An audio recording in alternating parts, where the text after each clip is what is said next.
as pessoas que estão sintonizadas conosco, desejar a todas e todos muitas e boas energias. E vamos falar hoje sobre um tema muito relevante, que é a questão da soberania, e diz respeito à independência do nosso país e do nosso povo. Tá certo. Nós já queremos agradecer a você que começou a acompanhar a transmissão pelo Facebook da página do deputado Patrus Ananias e também pelo PT na Câmara e as demais páginas parceiras que estão conosco neste ponto a ponto de quinta-feira, direto aqui de Brasília. Mande sua pergunta, curta, comente e compartilhe essa transmissão. Vamos fazer a boa comunicação democrática, participativa e popular. Deputado Patrus, soberania nacional. Né? A gente usa muito esse termo. Gostaria que o senhor comentasse, explicasse um pouco mais sobre esse conceito para o nosso internauta.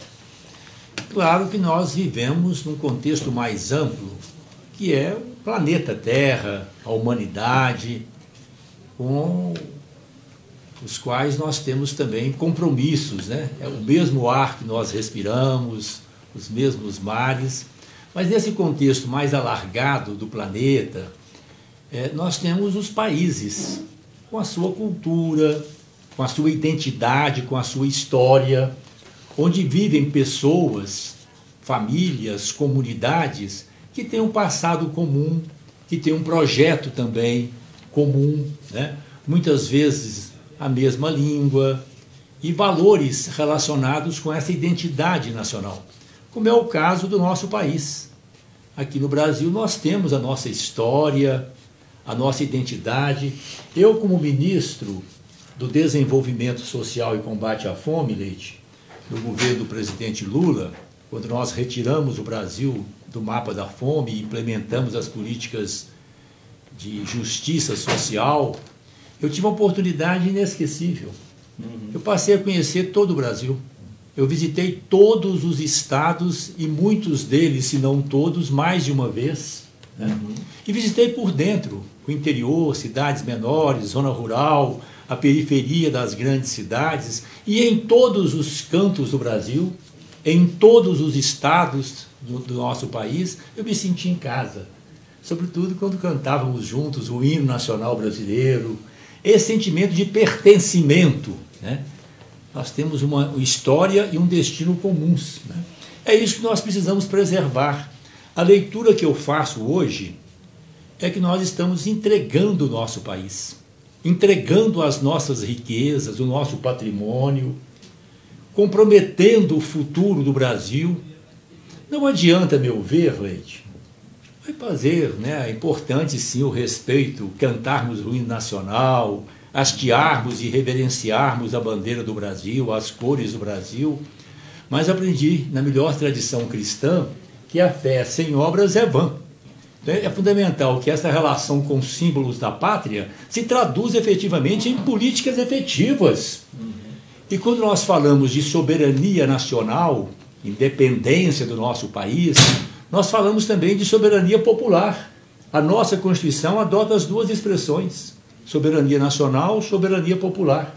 A soberania popular pressupõe a participação das pessoas, o exercício efetivo dos direitos e deveres da nacionalidade, da cidadania. E para que as pessoas possam exercer a sua cidadania, a sua nacionalidade, os seus direitos e deveres políticos, é fundamental que essas pessoas, nós queremos que todas as pessoas no Brasil tenham acesso, que as pessoas tenham direito aos bens e serviços básicos da vida. O nosso povo ensina com grande sabedoria: de barriga vazia ninguém pensa. Podemos ir mais longe: de barriga vazia ninguém vive.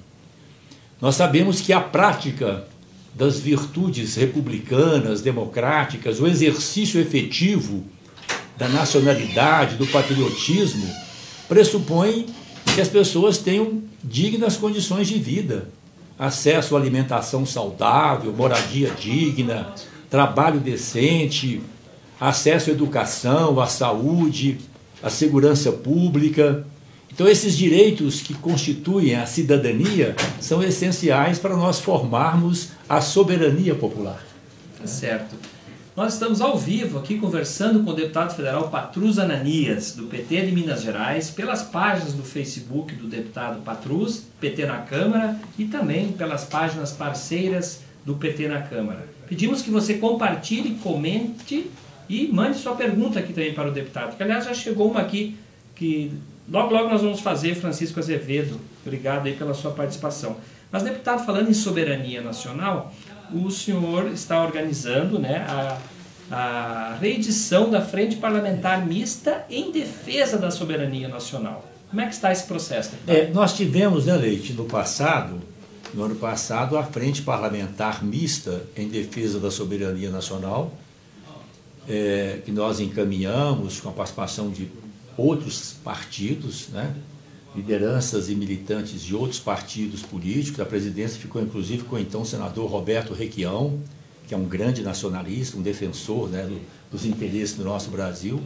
Então, nós tínhamos na frente parlamentares de diferentes partidos irmanados nesse objetivo comum, né? E agora nós estamos retomando. Já coletamos as assinaturas aqui na Câmara dos Deputados. Vamos fazê-lo agora também no Senado. Sim. Vamos conversar também com outras personalidades, militantes das igrejas, movimentos sociais, entidades de empresários e de trabalhadores, juventude, escolas, universidades, que é importantíssimo que esse sentimento, né, relacionado com a soberania vá além do Congresso Nacional. Nós queremos mobilizar as assembleias legislativas, as câmaras municipais de vereadores, entidades, movimentos sociais, para discutirmos o Brasil que nós queremos. A discussão sobre a soberania pressupõe também um projeto nacional para o nosso país. O que nós queremos para o Brasil, para o povo brasileiro, para nós hoje, mas também para as gerações futuras, para as meninas e meninos que estão a caminho. Então é isso que nós queremos, criar essa consciência cada vez mais expandida em torno de um projeto nacional brasileiro que pressupõe, em primeiro lugar, a soberania, a independência do nosso país, né? Então nós estaremos nos próximos dias lançando a frente, e como nós fizemos no passado, porque quando nós fizemos a frente parlamentar no passado, Leite, nós fizemos eventos em vários lugares do Brasil. Estivemos em São Paulo, no Rio de Janeiro, na capital de Minas, na minha cidade de Belo Horizonte, no Rio, em Natal, Rio Grande do Norte, Florianópolis, Santa Catarina, Fortaleza, Ceará, Recife. Tivemos em várias cidades do Brasil, e a ideia agora é retomarmos e aprofundarmos cada vez mais, levarmos o debate da soberania às bases da sociedade brasileira. Inclusive, deputado Patrus, ontem, né, foi lançada aqui na Câmara dos Deputados a Frente Parlamentar em Defesa do Setor Elétrico, que o senhor participou, claro, né, que já faz parte desse movimento, né, para evitar, né, privatizações de empresas como Eletrobras, claro, Eletronorte, Chesf e Eletrosul. Como é que foi ontem o lançamento? Foi muito bom. E essas frentes, elas integram a Frente em Defesa da Soberania, né? A defesa, por exemplo, do setor energético, elétrico, é fundamental. Privatizar a energia elétrica. A energia elétrica é um bem essencial à vida das pessoas. É ela que ilumina as nossas casas, os nossos lares, as ruas e avenidas e praças das nossas cidades. É a luz elétrica dos hospitais, dos postos de saúde, das escolas, das universidades, dos espaços públicos, dos espaços de convivência entre as pessoas. Não pode ser privatizado um serviço, um bem como este, que é um bem essencial à vida, um bem comunitário.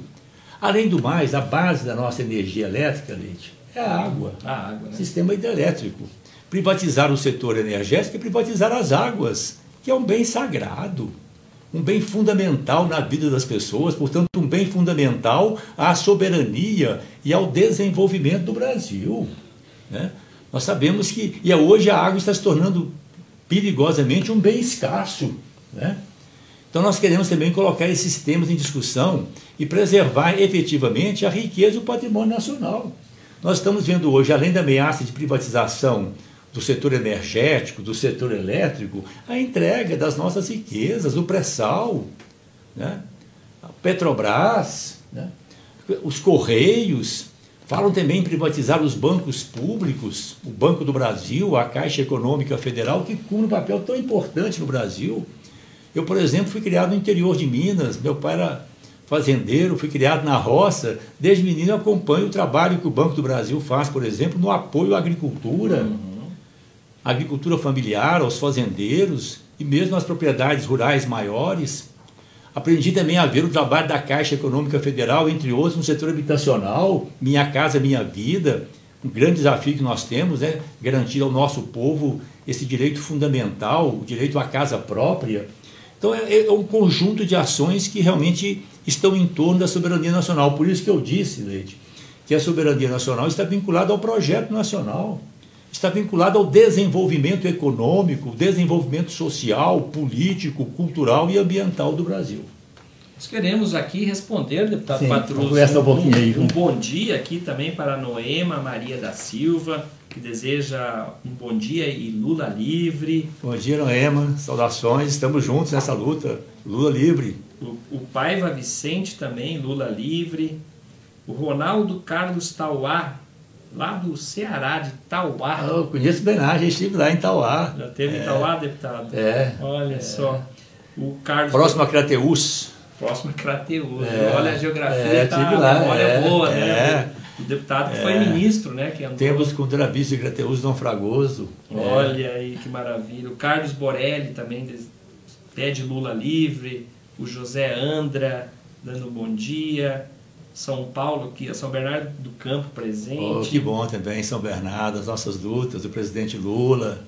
A Eliane Ribeiro aqui falando de reforma da Previdência, dizendo não a essa reforma, né? O Paiva Vicente também. O Edson Nogueira da Silva, desejando um bom dia ao senhor. Bom dia, Edson.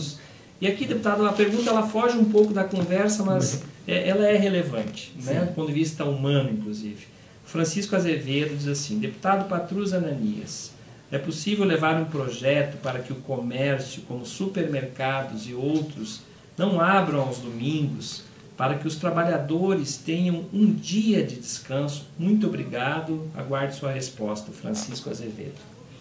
Olha, Francisco, esse é um tema que nós precisamos realmente debater, né?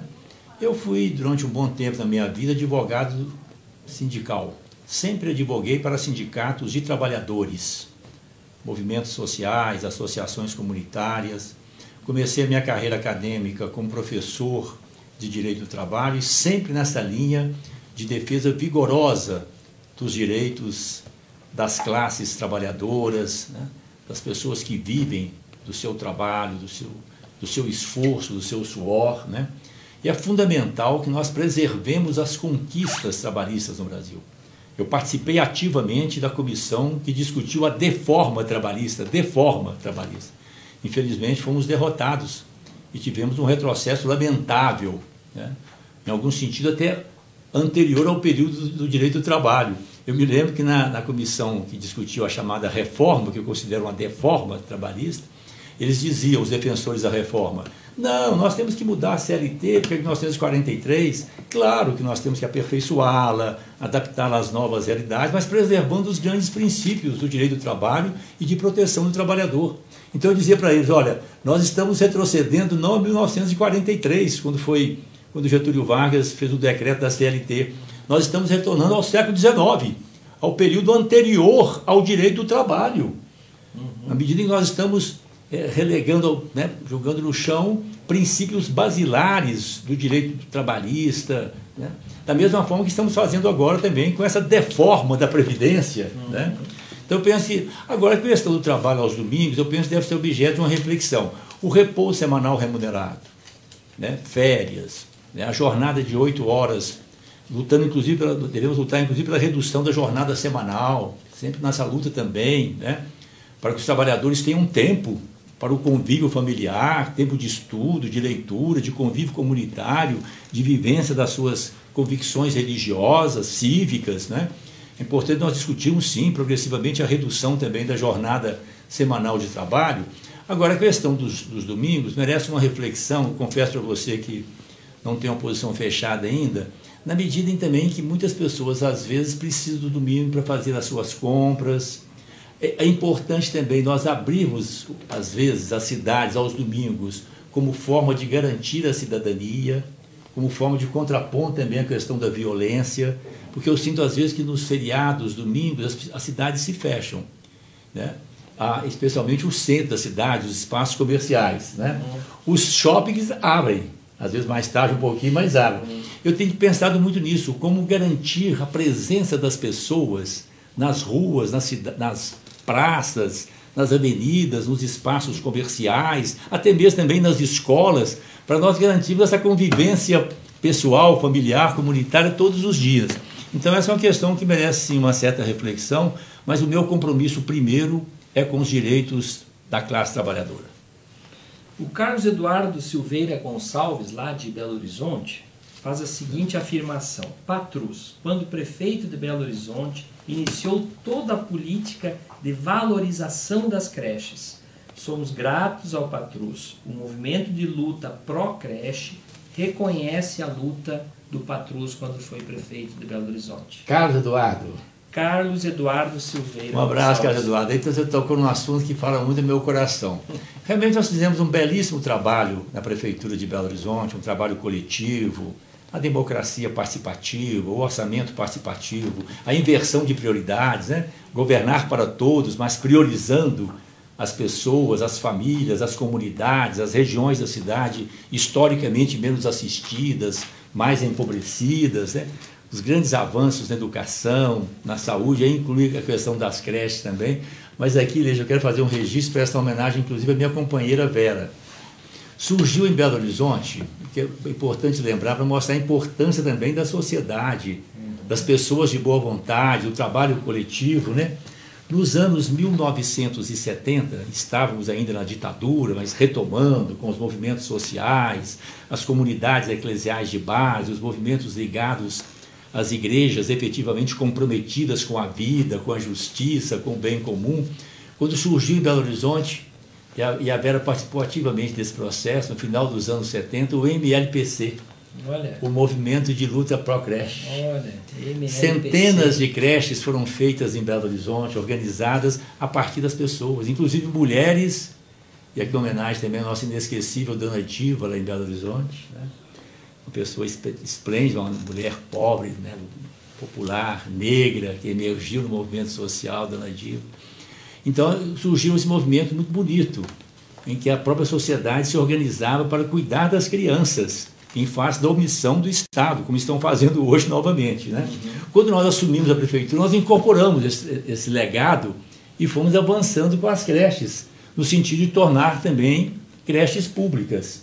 Porque aí veio o avanço também da Constituição, 1938, em 1989 nós tivemos a Lei Orgânica de Belo Horizonte, eu era então vereador, e fui o relator da Lei Orgânica, e nós colocamos inclusive essa questão das creches também como um espaço de educação pública, como está na Constituição, né? E aí nós avançamos nesse sentido, e garantindo inclusive a alimentação saudável nas creches, né? Avançamos também na questão pedagógica, como continua avançando em Belo Horizonte hoje com as UMEIs, né?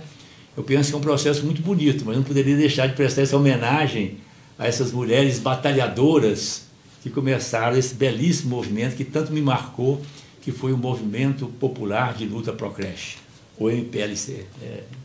Olha a história, né? A importância da gente resgatar a história a partir de um comentário aqui, exatamente, como esse do Carlos Eduardo, deputado, foi lá na década de 70. Eu fiquei emocionado em Carlos Eduardo, que tocou um assunto. Além do que nós fizemos a prefeitura, e graças a Deus e as pessoas que somaram conosco, fizemos muito realmente, uma gestão que marcou, né, com a gestão, a história de Belo Horizonte, é importante também nós lembrarmos sempre esse trabalho vinculado aos movimentos sociais, as pessoas que dão a sua contribuição para que nós tenhamos sociedades mais justas, mais solidárias, mais fraternas. Esse é um bom exemplo, né, deputado Patrus, juntando com a soberania popular. Claro, né, claro, exatamente. Né? É aquilo que eu estava dizendo, é o exercício da cidadania. Eu penso que é fundamental, Leite, que isso tem a ver com a soberania popular, né, a questão que as pessoas cobrem sim do poder público, em todos os níveis. Cobrem transparência, cobrem a realização das obras, das políticas públicas, né?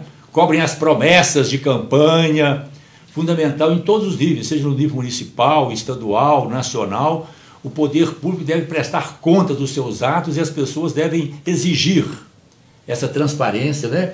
E aqui eu lembro, inclusive, uma experiência que nós tivemos em Belo Horizonte, que nós precisamos retomar e ampliar, que é a questão da democracia participativa, o planejamento participativo, o orçamento participativo, trazermos as pessoas para que elas decidam onde e como aplicar o dinheiro público. Para acabar com a corrupção, nós queremos acabar com a corrupção e não fazer demagogia com ela, para acabarmos com a corrupção, o caminho é este, é trazer as pessoas para que elas saibam de onde vem o dinheiro, quanto é e onde ele deve ser aplicado. E aí as pessoas, inclusive, participarem também da definição dessas prioridades.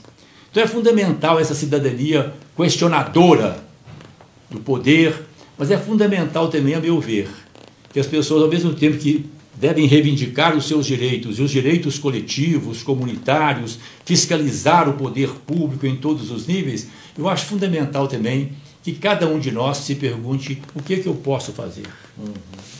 Qual a contribuição que eu posso dar ao bem comum, à justiça social, à construção de uma sociedade onde todas as pessoas possam viver com dignidade. Isso eu penso também que é exercer a cidadania, direitos e deveres da cidadania, e com isso nós construirmos a soberania popular, que é fundamental para nós termos a soberania nacional.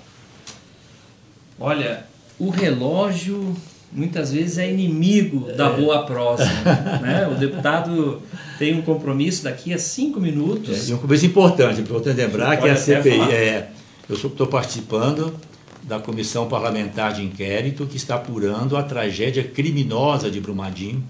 Então vamos sair aqui dessa boa conversa, desse momento de reflexão, de conversa com as pessoas, para continuarmos a nossa luta, para bem esclarecermos a tragédia criminosa de Brumadinho e criarmos condições para que tragédias como essa não mais ocorram.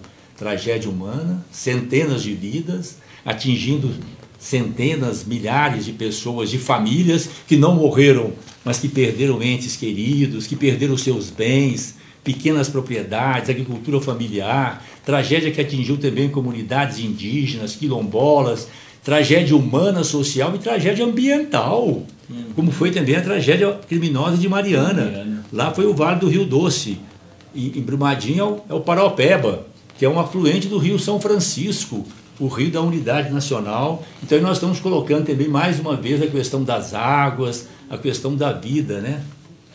Bom, nós queremos então nos despedir aqui, agradecendo também a Renata Luiza, que diz que o senhor é um grande amigo Patrus, Renata. Sempre nas lutas juntos com o povo em Brasília, Um abraço, a Eva Renata. Gonçalves, a Denise aqui, que também se manifesta, e Nair da Silva dos Santos, lá do Rio Grande do Sul, obrigado. Que bom. Né? As terras gaúchas. Tá frio lá no Rio Grande, né? Então, deputado Patrus, mais uma vez, muito obrigado pela sua participação, né? E queremos convidar você a compartilhar essa entrevista. Chame seus amigos para conhecer as redes sociais do deputado Patrus Ananias. Conhecer o Facebook do deputado, o Twitter, que ele sempre coloca a sua opinião no Twitter, o Instagram, enfim. Conheça a boa prática política aqui em Brasília, da bancada do PT e hoje em especial o deputado Patrus. E como sempre, né, deputado, terminamos o programa pedindo aquilo que é muito justo, liberdade. Para o presidente Lula. Lembrando sempre que o presidente Lula é um preso político. E cada vez mais vai ficando mais claro e é importante que as pessoas se informem e se mobilizem também para nós preservarmos o Estado democrático de direito no Brasil. Muito obrigado, bom dia. Muito obrigado.